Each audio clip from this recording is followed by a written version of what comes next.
cliche, ain't you? I guess we both are. How you doing? I'm Oz. Did this one scene from The Batman change the DC universe forever?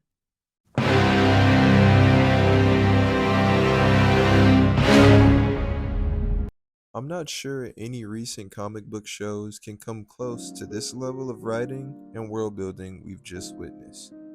From the first episode and even back to his cameo in The Batman, the Penguin has been pulling his strings. It's something that I personally just have to sit back and enjoy, especially being a fan of The Batman. I think Matt Reeves might be the perfect person to move all of these surrounding stories into something meaningful for each character.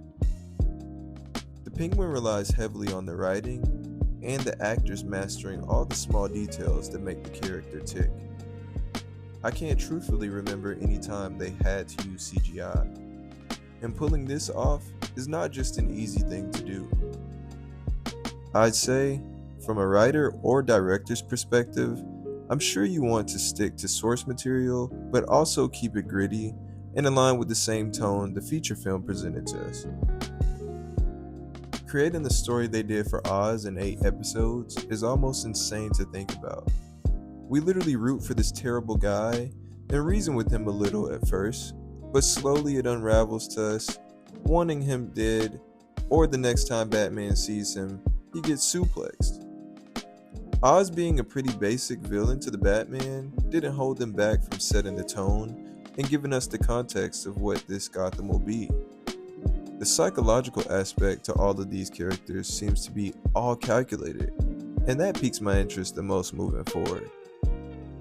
From Sophia losing her brother while being in the asylum due to her dad framing her, and the vengeance that she wants to put on anyone who had a part in exiling her, and that ushering in Oz being nothing more than a driver, but ratting out Sophia just to move up, and how it actually got him to run a club and become a made man. Vic falling into a life of crime due to the Riddler flooding Crown Point, and him navigating a life without a family anymore. Having this much connective tissue throughout the show made everything simplistic for the average viewer, and also entertaining for the avid reader because of the intense dialogue.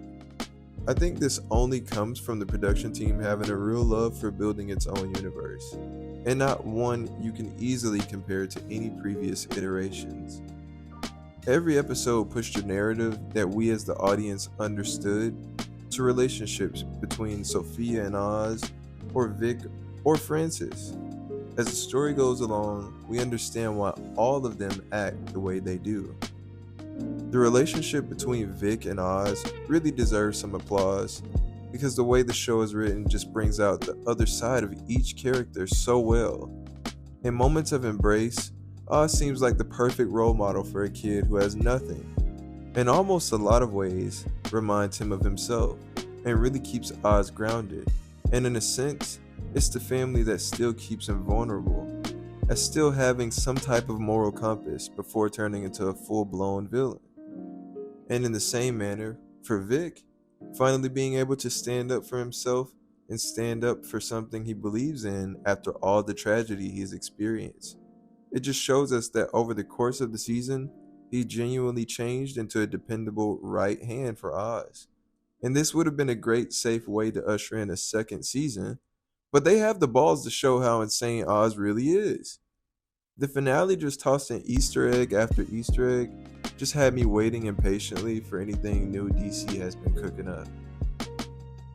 From Sophia getting the letter that she has a half-sister and will possibly be freed in a Gotham that Oz seemingly thinks that he's won, and the possibility of the court scene just giving us a chance to see the Court of Owls on the big screen, I think we're all anticipating great things to come, and wrapping up one season as effectively as they did will only pay dividends. Hope we're all ready for the ride they're going to take us on. Like and subscribe, and I'll see you guys next week.